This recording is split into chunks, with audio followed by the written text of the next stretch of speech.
2 বছর পরে ফিরে এলো আল আরাফা ইসলামী ব্যাংকের আগের পরিচালনা পর্ষদ। এর সাথে ফিরে এলেন চট্টগ্রাম ভিত্তিক মীর গ্রুপের চেয়ারম্যান আব্দুস সালামও। তিনি বহুল বিতর্কিত ব্যাংক ডাকাত খ্যাত এস আলম গ্রুপের চেয়ারম্যান সাইফুল আলম মাসুদের ছেলের শ্বশুর। প্রায় 2 বছর আগে রাজনৈতিক পট পরিবর্তনের পর আল আরাফা ইসলামী ব্যাংকের পরিচালনা পর্ষদ ভেঙে দিয়েছিল বাংলাদেশ ব্যাংক। তখন ব্যাংকটির দায়িত্ব দেওয়া হয়েছিল 5 সদস্যের স্বতন্ত্র পরিচালনা পর্ষদের হাতে। এবার সেই স্বতন্ত্র পর্ষদ বহাল রেখেই আবারও পুরনো উদ্যোক্তা শেয়ারধারীদের ফিরিয়ে আনলো কেন্দ্রীয় ব্যাংক।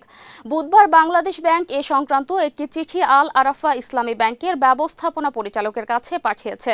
নতুন পর্ষদে স্বতন্ত্র পরিচালকদের পাশাপাশি পুরনো উদ্যোক্তা শেয়ারধারীদের মধ্য থেকে 14 জনকে অন্তর্ভুক্ত করা হয়েছে। নতুন সদস্যদের অধিকাংশই চট্টগ্রাম ভিত্তিক শিল্পগোষ্ঠী কেডিএস গ্রুপের সঙ্গে সংশ্লিষ্ট।